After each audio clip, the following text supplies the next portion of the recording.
Today is discussing how the current criteria that we use to diagnose multiple sclerosis could it possibly be obstructing us from finding a cure. If we haven't met, my name is Pam Bartha, and I'm the author of Become a Wellness Champion and the founder of Live Disease Free. About 35 years ago, I was diagnosed with multiple sclerosis, and not much has changed since that period of time. We're still stuck in this paradigm, and we're not really moving forward with understanding what the cause of MS is and finding a cure.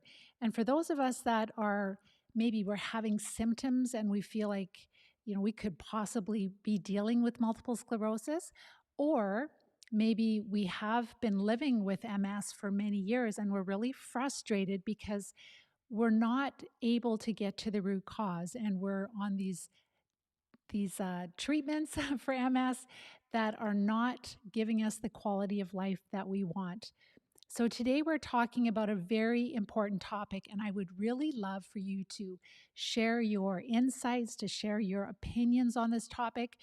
Are you disappointed that we're really not moving forward with finding a cure for MS? And I really believe that the reason that we have not found a cure for MS yet is because the way that we're doing research, the way that we're diagnosing MS is all stuck in this theory, in this way of thinking, in this paradigm. And unless we shift the paradigm, we are going to continue to be dealing with disease and multiple sclerosis. So this really applies to many different types of diseases, not just MS, but we are going to be focusing on multiple sclerosis today. So what I'd like to do is share a little bit about the history of multiple sclerosis before we really start to dive into, the criteria that we use and how it hasn't really changed over the years. But in the 1300s, in the late 1300s, it was already observed that some people had this progressive disease like MS. So already in the late 1300s, they kind of identified some kind of a condition that was like multiple sclerosis, but they didn't have a name for it yet. And then in 1868, a specific neurologist, he defined what multiple sclerosis was and he gave it a name. So he's like, this disease, we're going to call it MS, and these are a lot of common symptoms with MS. Then in the 1800s to the 1900s, there were quite a few different treatments that they were trying to use to try to see if they could help people with multiple sclerosis. It's quite scary because these treatments were very ineffective and quite dangerous. So, for example, they gave MS patients a poisonous plant, and they would give them arsenic, mercury, injecting them with malaria parasites. Those are just a few of the ineffective and dangerous treatments that they thought might possibly help multiple sclerosis. And that was in the 1800s to the 1900s. Then in 1951, they discovered that cortisone, which is a type of steroid, that's when it was used for the very first time to help a patient with MS. And so where they gave MS patients cortisone, they found that the severity of the relapse would not be as strong and the duration of the relapse would be shortened, but it did not cure multiple sclerosis. That's the big thing.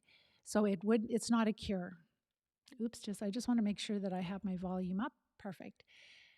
So then we're moving on to the early 1980s, and this was about 40 years ago. So I was diagnosed with MS in 1988. But in the early 1980s, they started to use the MRI in diagnosing multiple sclerosis. And that really allowed doctors to kind of take a look into the central nervous system of MS patients and find lesions and be able to kind of find the numbers of lesions and the activity of the lesions. So in 2001, there was the very first McDonald criteria for diagnosing multiple sclerosis. And this criteria was put together by a panel of experts around the world, probably mostly neurologists, researchers, doctors, neurologists. And they came up with criteria and they said, well, for multiple sclerosis, we're using MRI and we're using clinical observations and a few other tools too. But the MRI was quite helpful and important. But they wanted to see that there would be a change or dissemination of lesions both in time and space, meaning that to get a multiple sclerosis diagnosis, that they would have to observe with an MRI that if you came over with a few different appointments, that at the different appointments you would have with your neurologist, and they did MRIs, then you would see like increasing numbers of lesions, decreasing, and also the activity level and where they are present in the central nervous system. So a change, they would want to see a change in the numbers of lesions, the activities of lesions in space and time. And they would use the MRI and clinical observation. So when you go into the office and you explain your symptoms and a few other diagnostic tools also. Interesting that back in 2001, they still considered these types of MS. Number one, they called it a monosymptomatic disease, kind of like the clinically isolated syndrome where people have one attack and they don't really know for sure if it's going to amount to be MS or not. The second is disease that's typical of relapsing remitting, where we get an attack and then we have a break and then we get an attack and a break. And during the times of break, we recover significantly. And the third is where MS is a disease where there's a continual progression. So they didn't call it progressive, but they just kind of talked about it in a general sense of, a monosymptomatic disease or a typical relapsing remitting disease or a insidious progression. So that is without clear attacks and remissions. It's just kind of a continual decline, and that would be more the progressive MS. So that was in 2001. And then in 2005, they revised this McDonald criteria, and they just said that, we've been studying this for a few years, and we have come to a consensus that we need to make it more simple. Again, with diagnosing, so they want to make it more simple. That's with each of these revisions of the McDonald criteria. They want to make it more simple to diagnose multiple sclerosis. And so they shared that it should show that if there is a diagnosis of multiple sclerosis, again, dissemination or change of lesions, to clarify the use of spinal lesions, and to simplify diagnosis of primary progressive disease. So they wanted to simplify the primary progressive disease of multiple sclerosis. And their revisions, again, were to simplify and speed the diagnosis of multiple sclerosis while maintaining what they call sensitivity and specificity. So they are like, we're being very scientific about this, like with what they're looking for with the lesions, et cetera, but it's all the same thing. So this whole time, they're just assuming, this panel of experts, this international panel of experts, they're assuming that the immune system is just attacking our nerve tissue. And so they believe that the lesions present on the MRI images are just our immune system, especially the B cells and sometimes the T cells, are damaging our nerve cells for no reason, they've just kind of gone haywire and they're just attacking nerve tissue. And so they're monitoring the damage that our immune system is doing. So they're saying the immune system is doing the damage. We're just monitoring it. We're trying to find drugs that would suppress that function of the immune system, that haywire immune system, trying to suppress it so it's not going to create the lesions. So hopefully we can manage the lesions, and that's the whole premise. So we're stuck in this. And again, this started in 2001 with the MRI, and then 2005 revision, and then 2010 revision, again, wanting to have more earlier diagnosis and more uniform and widespread use. So this is really a global effort, right? Everybody gets diagnosed the same way, and then with that diagnosis the same way, they're using the same types of treatments. They're all disease modifying, which are immunosuppressive drugs. All of the MS drugs are immunosuppressive. They're all attacking parts of our immune system. Then in 2017, that's the most recent revision of the McDonald criteria. And one important change in this 2017 criteria is that they have found they wanted to make it easier to diagnose someone who's had a clinically isolated syndrome. So they've had one MS attack, and they wanted to make it easier to diagnose them with multiple sclerosis.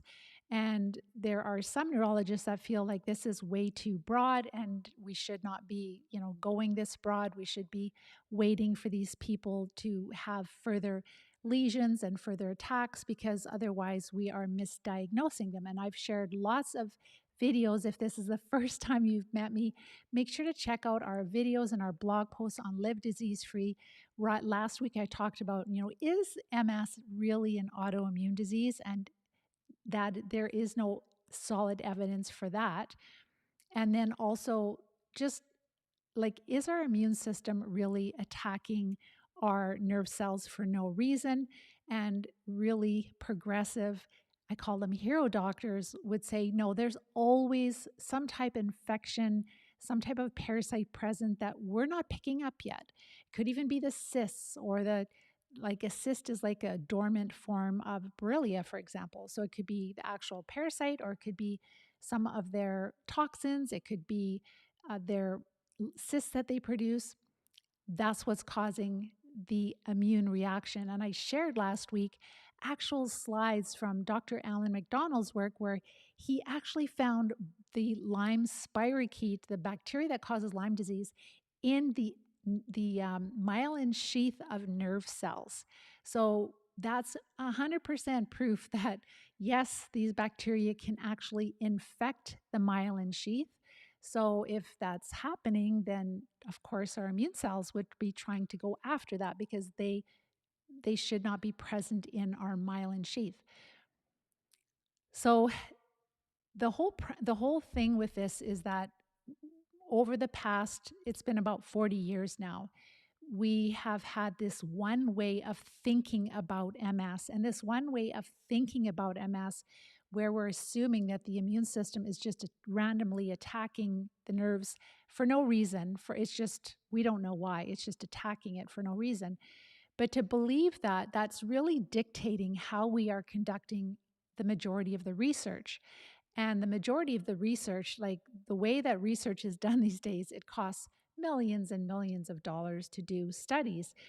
And our governments are not willing to put that kind of money out. So who has money to do that kind of research? Well, the pharmaceutical companies that produce these very expensive disease-modifying drugs that can cost anywhere between $100,000 to $400,000 per year for the rest of our life if our bodies handle it. They have money for research. And of course, they're companies, they have to make profits. They will only fund research where they can have a product that is profitable for their shareholders.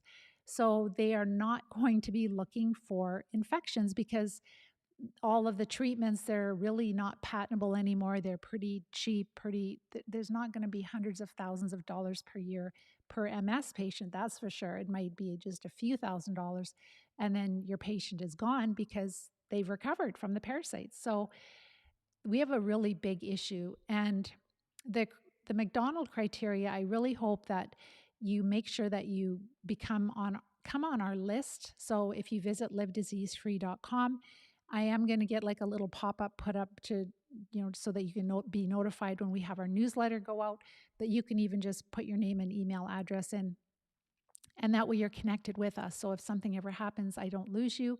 But what's really important is that you are connected so that you see my blog post. So this week, at the end of the week, again, I will be sharing a bunch of links with all of this. I would encourage you to look at the 2017 McDonald criteria. It's readily available on the internet. I'll be giving you links to that. But go to the last couple of pages where you see the conflicts of interest, and you will see at least a page and a half of very small print where the companies that are making the MS treatments, the disease-modifying immunosuppressive drugs, there's at least a page and a half of conflicts of interest as far as I'm concerned. But it is, I don't think they call it conflict of interest. They call it, I can't remember what the name is. Actually, I'll try to pull it up here while we're talking. But basically, does it make sense that the companies that profit from products, that they are involved in the decision making of how multiple sclerosis is diagnosed, because that will lead to declaration of interest. That's what it's called. So declaration of interest is basically at the end of the 2017 McDonald criteria. It's really nice that they share that, because then at least you can see. But who's funding all this research? It is the companies that want to sell their products, right? And so that's why we're stuck in this paradigm. And they are heavily influencing the MS societies. They have been for years, because they fund the MS Society, they fund this research. So we're really stuck, and we're not going to move forward until we, the people that have multiple sclerosis, until we become, number one, aware of the dilemma that we're in, and number two, we make different choices, we demand different, and that's what the wellness champions have done. And so if multiple sclerosis is an autoimmune disease where our immune cells are attacking our nerve tissue, then it wouldn't matter what kind of a diet we followed. It wouldn't matter what we did as far as exercising, because our immune system has just gone haywire, right? And that is the problem. But what we have found is that's not the case, is that people that have multiple sclerosis, when they follow the Live Disease-Free plan and they get ready to treat, and then they treat the parasites, that whole MS disease and other diseases just stop.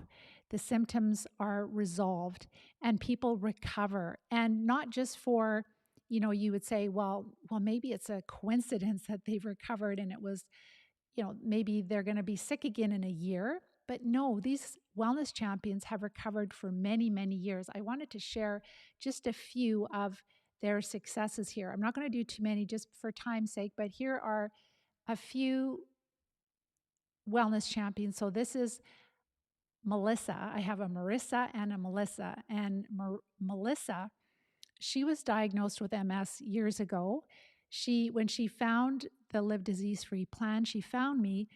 She, like with her last MS attack, she had to relearn how to walk. It was so brutal. She hadn't worked for 10 years. She was young. She's beautiful. And she found us and she went to work and she got ready to treat, and then she treated the parasites. And now it's been 10 years since she has seen a neurologist, which is crazy, 10 years. And she started her own health food company. And you can see on the screen, oops, I just lost it here. You can see that, you don't have to live on a really, really strict diet for the rest of your life when you treat the parasites well enough. So she has this amazing company called Cheat Foods. They're super healthy, like not high in sugar, etc., but just enjoyable foods. And so she is doing so amazing. She wrote a book and she shares her journey in the Live Disease-Free plan, recovering from MS by following the plan. And this was what gave her her life back. And I'll go over the details of the plan in a couple of minutes here, but I'm just so proud of her. And what happens is when you've been suffering for years and then you get that second chance, then you really, really want to help others to get their life and their health back also. And then there is Vicky, and Vicky is in the UK. So Melissa is in the United States and Vicky is in the United Kingdom. And she's another beautiful lady who has recovered from MS many years ago. I should have looked up the number of years, but it's getting close to probably like 7 or 8 years at least. And she has started her own yoga company. And so this is her, and she's super strong and super healthy. And I just got an update from her. And then there is Lisa May, who she has a nursing background in Canada, and she has her master's in public health. She was diagnosed with MS. She was really sick. And because she was a nurse, she tried every MS drug and nothing worked for her. And she was actually in brain studies because her cognitive function was so impaired. And through the Live Disease Free plan, again, this was at least, I would say, 7 or 8 years ago, she has been able to totally beat the MS. Her brain healed. She no longer qualified to be in brain studies. She got off all her medication. She was also infertile. So her and her husband, they were young. They wanted to start a family, but she really didn't think she'd be able to handle starting a family. Well, you'll see her in my masterclass training, and Melissa also, but she not only beat MS, but she corrected her infertility. A lot of our students that are infertile, they're able to get pregnant once they treat the parasites really well. And so that was so incredibly exciting for her. And so I wanted to share. So, anyhow, so she is a nurse. And with this whole thing we've been going through for the last couple of years, she decided that she did not want to have the you know what. So she lost her job. And then she started up her own wellness center. And this is her wellness center now, too. So this is life after MS, life after working as a nurse in the hospital. So she has this beautiful it's in, I think it might be in Toronto. I don't know exactly, but it's in Ontario. But if you look up her clinic, if you're out in that area, look up the Uptown Wellness Studio, and you'll see that she does all kinds of integrative therapies there. And she is a registered nurse, and she also has her master's in public health. She's a very smart cookie and heart of gold. Like all these people, they just want to give back. They want to help others to get their health and their life back once you get yours back. And then there is Morella, and you'll find her, like, she is somebody who did our program not even that long ago, maybe I'd say 4 years ago. She was, working with us through this thing that we had globally. I can't say the words because I could get censored about it, but she's also recovered from MS, and she has now started her podcast called Well Worth It. And she actually just interviewed me a couple of days ago. So I will be sharing her podcast. What's so crazy is she found me, she read my book, she was working with a naturopath, and she asked the naturopath, she says, is there a diet that would be helpful for MS? So her naturopath in Australia said, yeah, here's the Live Disease Free guidelines. So you just never know where the information is reaching. And so she was like, oh my gosh, that's a sign. So then she joined the academy and she went to work, and she used to work more in an administrative role, like with a company. And now she is beautiful. They're talking about starting a family too, but she has started her podcast and she's so into health also. So if multiple sclerosis was an autoimmune disease, then these beautiful ladies would not be able to recover from multiple sclerosis. They would not be able to live MS free and live healthier than they did for the years before MS. Many of us have been carrying these parasites around for a long time. And so we're just struggling and struggling. And it's not until we get to a certain level of parasites in our body, and then our immune system can no longer handle the burden. And then we get a disease label. So I just wanted to share a couple of successes of students that are in our academy right now. So these are really hot off the press, and I'll only give you a couple just for time's sake. But the first one, and I'm leaving this anonymous because these people are in the process of recovering, and when I interview them, then I have permission to share their first name, but we keep it fairly, not letting too much information out because we want to protect them. But anyhow, this one student shared, she said, I left my review anonymously on Facebook, Live Disease Free. Maybe you can find it. I asked her to share with me the link, but she said, this is what I wrote. I agree 100% that the Live Disease Free diet has helped me enormously. And I also am treating myself with my physician under Pam Bartha's guidance. It was discovered that I have parasites and mycotoxins in my body. I am a medical professional. I am a licensed dentist in the state of Texas. I can assure you that we are not taught this information in dental school. I have had 9 medical doctors over 2 years trying to help me restore my health, but my health continued to decline. I was unable to walk without a walker. So this student does not have multiple sclerosis, but she had so much pain and so many disease symptoms that she could not walk without a walker. She was bedridden a lot of the time. She was also seeing double. And she said, these doctors were not taught this information in medical school. I know this as well. And she shared 2 months after working with Pam Bartha in the Live Disease Free plan, my walker is now in the closet. She doesn't have to use her walker anymore. She said, my vision is normal and I'm able to drive again. And isn't that important to have our independence where we can drive? And she said, I'm gaining my strength back after being in bed for almost 2 years. So she's done this in about 2 months, coming out of bed, right? And she's passed some really big parasites that she shared with me, the pictures. And I'm sure that she has smaller ones too that we couldn't see, but she had some really big parasites that she passed. The second student, so these are people that are recovering right now, that are wellness, we call them the wellness champions, and they are in the Live Disease Free plan right now. The second student shared, and these are what we just had our call yesterday, so this is what I got in. She shared, I woke up the last couple of days feeling so great. I have more energy, no spasticity, better balance and coordination. And I took this short video of myself walking in my house. So, what's really nice is when our students document, like take video footage of before they started treating and then when they are starting to treat, and even like with just supporting the body through the diet and the following the Live Disease Free diet and supporting the body through the checklist for healing, they can have a ton of symptom improvements too.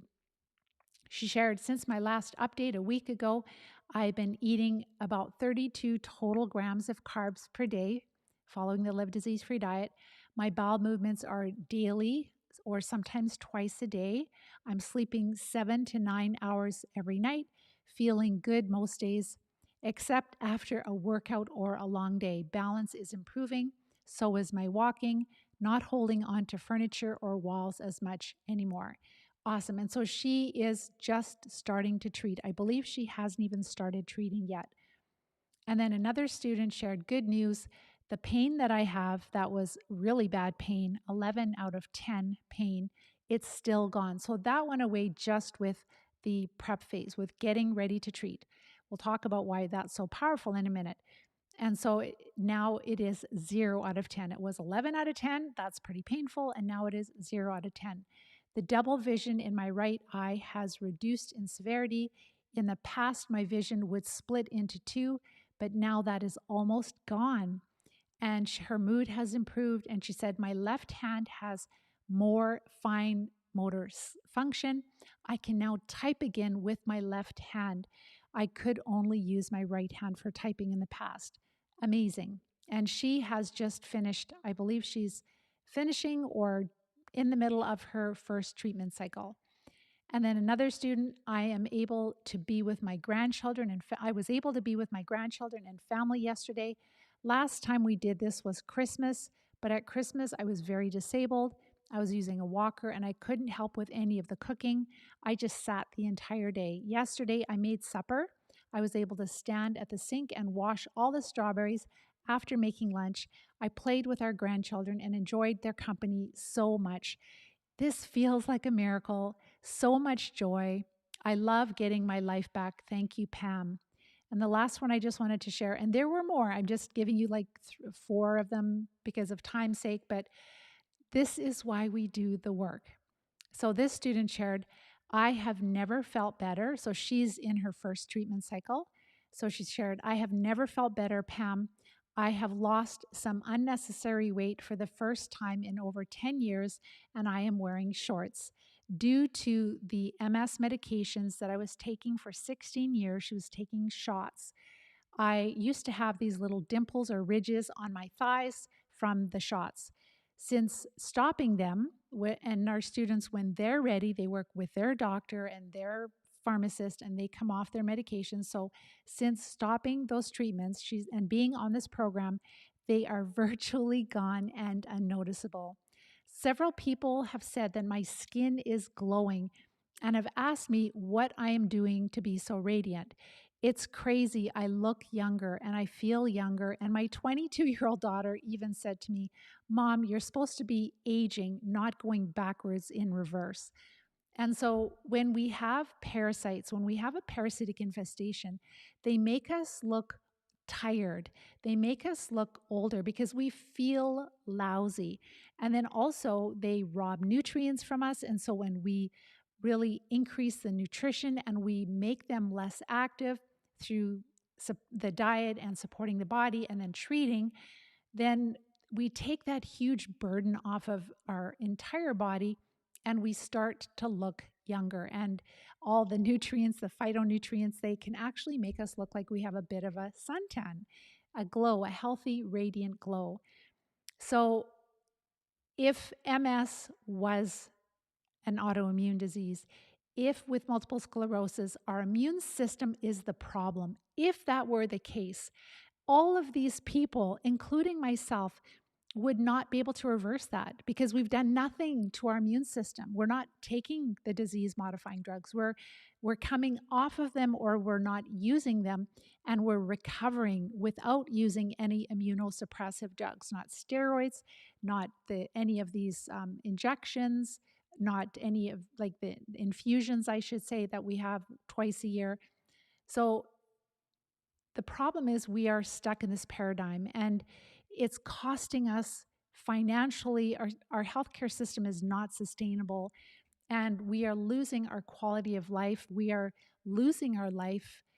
It's just so brutal. And until we become aware, and this is what I love to do because I do have a science degree, math and biology, but biology is just a language. It's just that we use certain words that are not commonly used in the general population. And so when you understand what those words mean, you simplify it into just general language, then you kind of go, oh, wow, that makes sense. And oh, that doesn't make sense. I don't know why we're doing things the way that we're doing. So this is what I do is I really help to simplify the research to help people to see that there is a better way, that we need our immune system. Our immune system is there to defend us from infection. Some of the adverse effects of these, they're older drugs that are recycled and they've been given a new name and they're a bigger price tag, but their adverse effects is cancer. What's worse, MS or cancer? They're both awful. And so there are people that have MS and cancer. And with multiple sclerosis, when I was first diagnosed, I thought, okay, MS is just one disease. But in working with so many people, hundreds and hundreds from all over the world, a lot of people that have MS, especially if we're taking immunosuppressive drugs, we end up with 3 to 5 diseases. So MS and diabetes and cancer, arthritis, inflammatory bowel disease, even epilepsy I've seen. There are many, many diseases that we can have at the same time with the MS. So all of this doesn't make sense. And if you're at the place where you're frustrated and you've had enough, then make sure to read our blog posts on livediseasefree.com. Please share them. The only way things are going to change is if we share this information. Once a certain percentage of the population gets hold of this and understands it, then we will have change. But until that happens, we are going to continue to be stuck in this paradigm where we are just looking at lesions.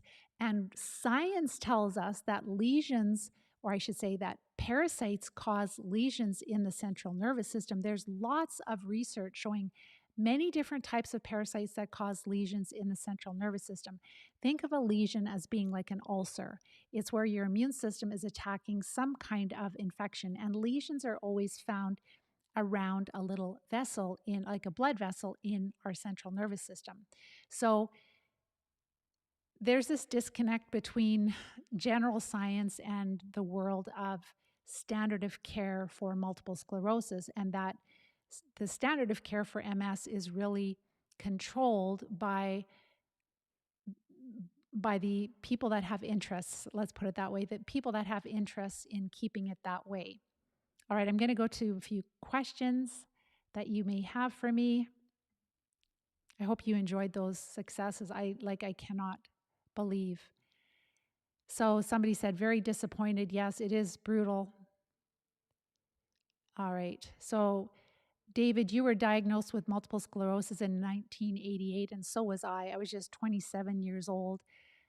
It's really important that if you're just really frustrated with where you're at, just start to research this. There is a better way. We can never promise full recovery, but people have so much more recovery than they ever thought possible. And that's what's so exciting. So, Facebook user, can we speak, please? I can't unmute people, but what you can do is you can go to our website, Live Disease Free, and there you're going to find on our website that there is this place where you can text in. You can also email us with your questions. You can watch my masterclass training.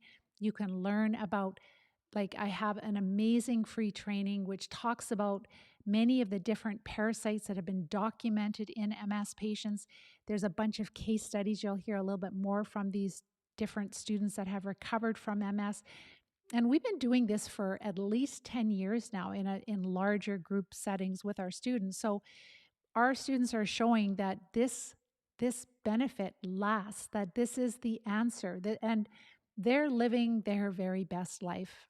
Oh, and Lisa May, when she corrected her infertility, she had 2 beautiful girls, and she's pregnant with baby number 3, and she's running a wellness clinic. How wonderful! So living their life.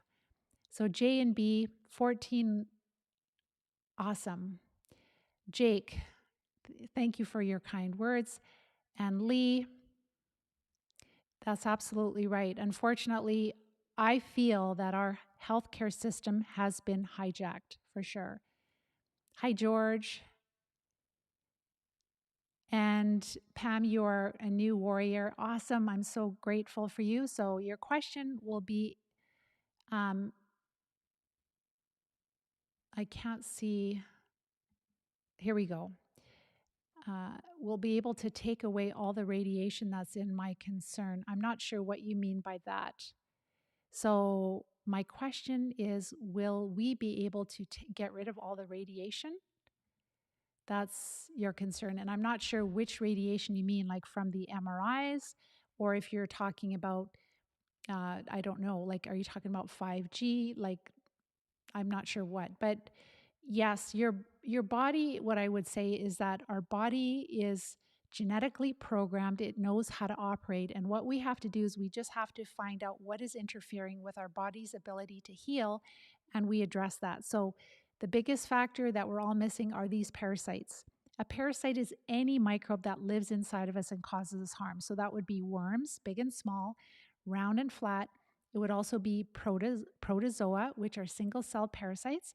It would also be bacteria. So there's all kinds of bacteria that are pathogenic, and different types of fungi. So could be yeasts like Candida, or molds like Aspergillus. So when we have ALS, PLS, Parkinson's, MS, we are in a state of dysbiosis. So we don't just have one type of parasites. And that's why we're never going to have a single cure. It will require knocking back a few different types of parasites and building back the good microbes. So that's how we recover. And Morella is here listening in. We just love you, and I can't wait for you guys to all hear our podcast. She has a huge heart. She's beautiful, and she's going to change the world. That's what the Wellness Champions do. You're so very welcome, J and B. Last couple of questions here. So inside home radiation, does that mean that we have to get rid of the wireless internet? So what we do, like for example, myself, I'm talking to you and I'm hardwired in. So this is what we teach our students, is that you can totally decrease the wireless radiation in your environment. And when I'm talking on the phone to people, I use a corded phone. It's a little old fashioned, but I still have a cell phone, but the cell phone, I'm using it as little as possible, and I use it on speakerphone.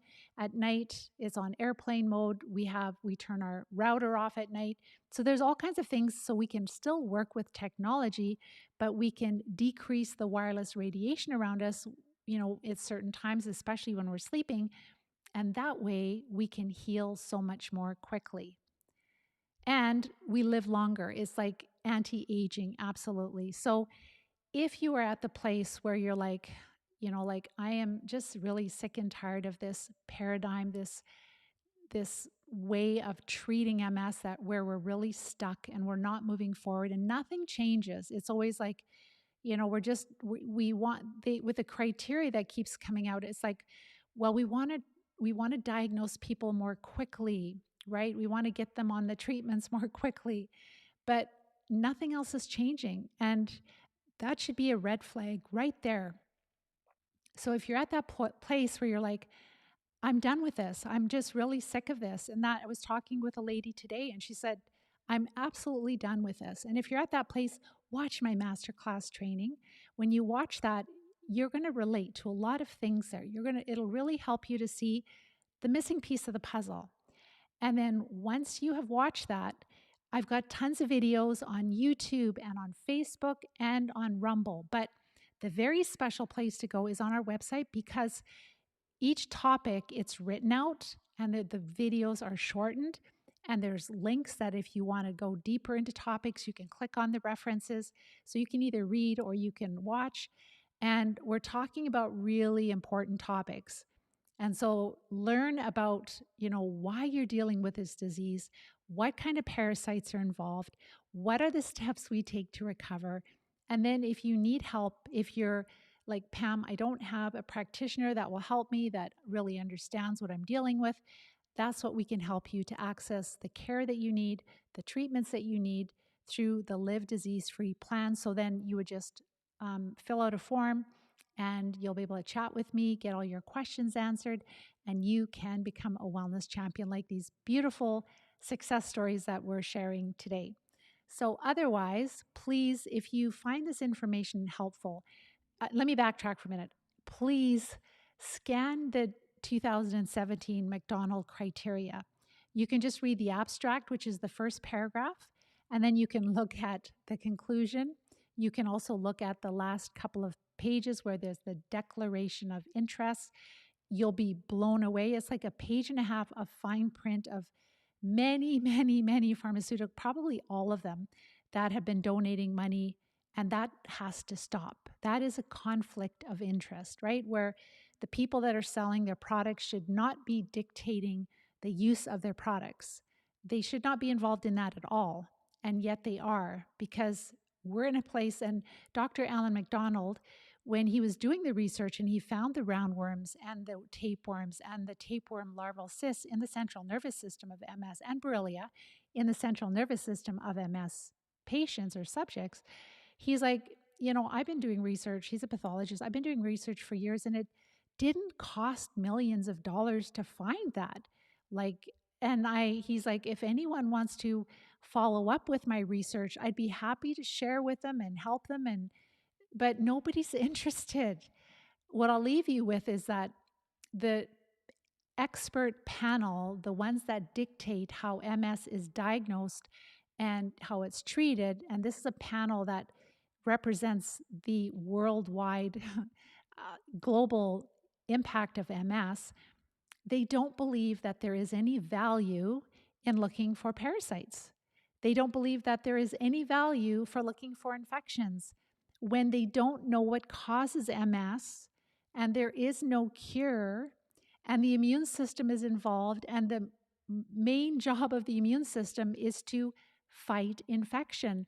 But they're like, nope, there's no point in looking at infections or looking for, we're just going to focus on, the change of lesions in time and possibly, antibodies in our spinal fluid. And again, antibodies, it's the body's response to infection, big time. Or maybe there is some pieces or remnants of damaged cells that the immune system is going to clean up. Absolutely. That's the job of the immune system, is to keep a neat and tidy, clean, safe central nervous system, bloodstream, body. It's protecting and defending us. And so we need to change the way we treat MS. We need to support the body. We need to feed the body. We need to restore balance to the microbes that live in our body. by treating the parasites and building back the health promoting microbes. And we can use all kinds of wonderful holistic approaches to do that, to build a healthy lifestyle, for example. But if we just try to build a healthy lifestyle, we try to use diet, we try to exercise, we will lose our health and our life if we don't treat the parasites. Once we've kind of crossed that threshold where our immune system is no longer able to deal with it well. So there is a solution. There is a better way to treat multiple sclerosis that does not involve this paradigm that our standard of care is stuck in. And if you are at that point where you want something different, then please learn about all of this. There's tons and tons of free content. And if you need support, reach out. We are here for you. So with that, I hope you have a wonderful week. Make sure to like, share, and subscribe this video if you found it helpful. And please help us get the word out if you found it helpful. So we'll see you next week. Take care. Bye-bye for now.